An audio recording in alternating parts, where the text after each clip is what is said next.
ನಮಸ್ಕಾರ, ಪಯಸ್ವಿನಿ ಕನ್ನಡ ವ್ಲಾಗ್ಸ್ಗೆ ಸ್ವಾಗತ. ನಾನಿವತ್ತು ಮಿಣಕೆ ಹಣ್ಣನ್ನು ಬಳಸ್ಕೊಂಡು ರಸಾಯನನ ಮಾಡ್ತಾಯಿದ್ದೀನಿ. ಮಿಣಕೆ ಹಣ್ಣು ಅಥವಾ ನಾಟಿ ಕರ್ಬೂಜ ಹಣ್ಣನ್ನು ಬಳಸ್ಕೊಂಡು ನಾನು ಈ ಒಂದು ರಸಾಯನನ ಮಾಡ್ತಾಯಿದ್ದೀನಿ. ಹಾಗೆ ಅದಕ್ಕಿಂತ ಮುಂಚೆ ನೀವೇನಾದರೂ ನನ್ನ ಈ ವಿಡಿಯೋನ ನನ್ನ ಚಾನಲ್ಗೆ ಸಬ್ಸ್ಕ್ರೈಬ್ ಆಗದೆ ನೋಡ್ತಾ ಇದ್ದರೆ ಈಗಲೇ ಸಬ್ಸ್ಕ್ರೈಬ್ ಮಾಡಿ ಅಂತ ಹೇಳ್ತಾ ಬನ್ನಿ ಹಾಗಾದರೆ ಮಿಣಕೆ ಹಣ್ಣಿನ ರಸಾಯನ ಮಾಡೋದು ಹೇಗೆ ಅಂತ ನೋಡೋಣ. ಮೊದಲನೇದಾಗಿ ನಾನಿಲ್ಲಿ ಈ ಒಂದು ಮಿಣಕೆ ಹಣ್ಣನ್ನು ಸಿಪ್ಪೆ ತೆಗೆದು ಹಾಗೆ ಅದರೊಳಗಡೆ ಇರುವಂತಹ ಬೀಜಗಳನ್ನು ತೆಗೆದು ಇಟ್ಕೋತಾ ಇದ್ದೀನಿ.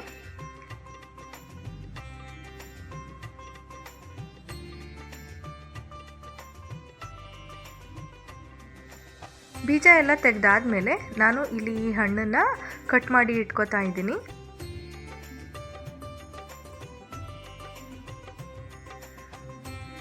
ಹಾಗೆಯೇ ನಾನು ಆಲ್ರೆಡಿ ಒಂದು ವಿಡಿಯೋನ ಅಪ್ಲೋಡ್ ಮಾಡಿದ್ದೀನಿ. ಅದರಲ್ಲಿ ಮಿಣಕೆ ಹಣ್ಣನ್ನು ತಿನ್ನೋದ್ರಿಂದ ಏನೇನೆಲ್ಲ ಆರೋಗ್ಯಕರ ಲಾಭಗಳು ನಮಗೆ ದೊರೆಯುತ್ತೆ ಅನ್ನೋ ಸಂಪೂರ್ಣ ಮಾಹಿತಿನ ಕೂಡ ನಾನು ಹಂಚ್ಕೊಂಡಿದ್ದೀನಿ. ಹಾಗಾಗಿ ಆ ವಿಡಿಯೋನ ನೀವೇನಾದರೂ ಇನ್ನೂ ನೋಡಿಲ್ಲ ಅಂತ ಹೇಳಿದ್ರೆ ನಾನು ಡಿಸ್ಕ್ರಿಪ್ಷನಲ್ಲಿ ಮೆನ್ಷನ್ ಮಾಡಿರ್ತೀನಿ ಲಿಂಕ್ನ. ನೀವು ಆ ವಿಡಿಯೋ ನೋಡಿ ನಿಮಗೆ ಕಂಪ್ಲೀಟಾಗಿ ಈ ಒಂದು ಹಣ್ಣನ್ನು ನಾವು ಸೇವನೆ ಮಾಡೋದ್ರಿಂದ ಏನೇನೆಲ್ಲ ಉಪಯೋಗಗಳಿದೆ ಅಂತ ನಿಮಗೂ ಕೂಡ ಗೊತ್ತಾಗುತ್ತೆ. ಹಾಗೆ ಈ ಹಣ್ಣನ್ನು ನಾನು ಕಟ್ ಮಾಡಿಕೊಂಡು ಅದನ್ನು ಒಂದು ಬೌಲಿಗೆ ಹಾಕಿ ಇಟ್ಕೋತಾ ಇದ್ದೀನಿ. ಹಣ್ಣನ್ನು ಸ್ವಲ್ಪ ದಪ್ಪದಾಗಿನೇ ಕಟ್ ಮಾಡಿಕೊಂಡ್ರೆ ಒಳ್ಳೆಯದು. ಮಿಕ್ಸ್ ಮಾಡುವಾಗ ಕಲಿಸ್ಕೊಂಡ್ಬಿಡುತ್ತೆ, ಹಾಗಾಗಿ ದಪ್ಪದಾಗಿನೇ ಕಟ್ ಮಾಡ್ಕೊಂಡಿದ್ದೀನಿ. ಹಾಗೆ ನಾನಿಲ್ಲಿ ಬೆಲ್ಲನೂ ಕೂಡ ತುರಿದು ಇಟ್ಕೋತಾ ಇದ್ದೀನಿ. ಸಕ್ಕರೆಗಿಂತ ಬೆಲ್ಲನ ಯೂಸ್ ಮಾಡಿದ್ರೆ ಆರೋಗ್ಯಕ್ಕೂ ಒಳ್ಳೆಯದು, ಹಾಗೆ ಟೇಸ್ಟೂ ಚೆನ್ನಾಗಿರುತ್ತೆ.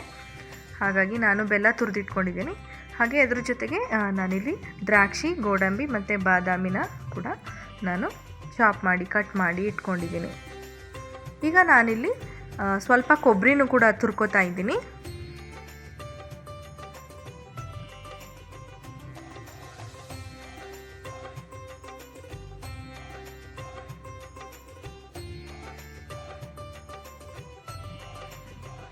ಈಗ ಕೊಬ್ಬರಿ ತುರಿ ಕೂಡ ರೆಡಿಯಾಗಿದೆ. ನಾನು ಆಲ್ರೆಡಿ ಏನು ಕಟ್ ಮಾಡಿ ಇಟ್ಕೊಂಡಿದ್ದೆ ಅಲ್ವಾ, ಆ ಮಿಣಕೆ ಹಣ್ಣಿನ ಜೊತೆ ಅದೇ ಬೌಲಿಗೆ ನಾನು ಬಾದಾಮಿನ ಕೂಡ ಸೇರಿಸ್ತಾ ಇದ್ದೀನಿ. ಹಾಗೆ ಬೆಲ್ಲನೂ ಕೂಡ ನಾನು ಆ್ಯಡ್ ಮಾಡ್ತಾ ಇದ್ದೀನಿ. ಹಾಗೆ ಗೋಡಂಬಿ ಮತ್ತು ದ್ರಾಕ್ಷಿ, ಅದ್ರ ಜೊತೆಗೆ ಆಲ್ರೆಡಿ ತುರಿದಿಟ್ಕೊಂಡಿರೋ ಅಂತಹ ಕೊಬ್ಬರಿನೂ ಕೂಡ ನಾನು ಇದ್ರ ಜೊತೆ ಆ್ಯಡ್ ಮಾಡ್ಕೋತಾ ಇದ್ದೀನಿ. ಇದೆಲ್ಲವನ್ನು ಸೇರಿಸ್ಕೊಂಡು ಮಿಕ್ಸ್ ಮಾಡಿ ಇಟ್ಕೊಬೇಕಾಗುತ್ತೆ. ಹಾಗೆ ಅದಕ್ಕಿಂತ ಮುಂಚೆ ನಾನು ಆಲ್ರೆಡಿ ಸಕ್ಕರೆ ಜೊತೆ ಸ್ವಲ್ಪ ಏಲಕ್ಕಿನ ಹಾಕಿ ಕುಟ್ಟಿ ಇಟ್ಕೊಂಡಿದ್ದೆ, ಪುಡಿ ಮಾಡಿ ಅದನ್ನು ಕೂಡ ಆ್ಯಡ್ ಮಾಡಿದೆ. ಹಾಗೆ ಬೆಲ್ಲನ ನೋಡಿಕೊಂಡು ಸ್ವೀಟ್ ಎಷ್ಟು ಬೇಕಾಗುತ್ತೆ ಅದನ್ನು ನೋಡಿಕೊಂಡು ಬೆಲ್ಲನೂ ಕೂಡ ಆ್ಯಡ್ ಮಾಡ್ಕೋತಾ ಇದ್ದೀನಿ. ಇದನ್ನು ನೀಟಾಗಿ ಮಿಕ್ಸ್ ಮಾಡಿ 5 ನಿಮಿಷ ಹಾಗೇ ಬಿಟ್ಟು ತಿಂದರೆ ತುಂಬಾ ಚೆನ್ನಾಗಿರುತ್ತೆ. ನೋಡ್ತಾ ಇರ್ಬೋದು, ಈಗ ಆಲ್ರೆಡಿ ಮಿಕ್ಸ್ ಮಾಡಿದ್ದೀನಿ. ಮಿಕ್ಸ್ ಮಾಡಿ 5 ನಿಮಿಷ ಆದಮೇಲೆ ಈ ಥರ ಸ್ವಲ್ಪ ನೀರು ಬಿಟ್ಕೊಂಡಿರುತ್ತೆ. ಆವಾಗ ಆ ಒಂದು ಬೆಲ್ಲ ಈ ಒಂದು ಹಣ್ಣಿನ ಜೊತೆ ಹೊಂದಿಕೊಂಡು ಸ್ವೀಟಾಗಿ ತುಂಬ ಚೆನ್ನಾಗಿರುತ್ತೆ. ನೋಡಿದ್ರಲ್ವ, ರಸಾಯನ ತುಂಬಾ ಅಟ್ರಾಕ್ಟಿವ್ ಆಗಿ ಕಾಣಿಸ್ತಿದೆ. ಅದ್ರ ಜೊತೆಗೆ ಟೇಸ್ಟ್ ಕೂಡ ತುಂಬಾ ಚೆನ್ನಾಗಿರುತ್ತೆ, ಹಾಗೆ ಹೆಲ್ದಿನೂ ಹೌದು. ಹಾಗೆ ಮಿಣಕೆ ಹಣ್ಣು ಇಲ್ಲ ಅಂತ ಹೇಳಿದ್ರೆ ನೀವು ಕರ್ಬೂಜ ಹಣ್ಣಿಂದ ಕೂಡ ಈ ಒಂದು ರಸಾಯನ ಮಾಡ್ಬೋದು, ಅದು ಕೂಡ ತುಂಬಾ ಚೆನ್ನಾಗಿರುತ್ತೆ. ನೋಡಿದ್ರಲ್ವ, ನನ್ನ ಇವತ್ತಿನ ಈ ಒಂದು ಮಿಣಕೆ ಹಣ್ಣಿನ ರಸಾಯನದ ವಿಡಿಯೋ ನಿಮಗೆ ಖಂಡಿತ ತುಂಬ ಇಷ್ಟ ಆಗಿದೆ ಅಂತ ಭಾವಿಸ್ತೀನಿ. ಮತ್ತೆ ಮುಂದಿನ ವಿಡಿಯೋದೊಂದಿಗೆ ಭೇಟಿಯಾಗೋಣ. ಅಲ್ಲಿವರೆಗೆ ನಮಸ್ಕಾರ.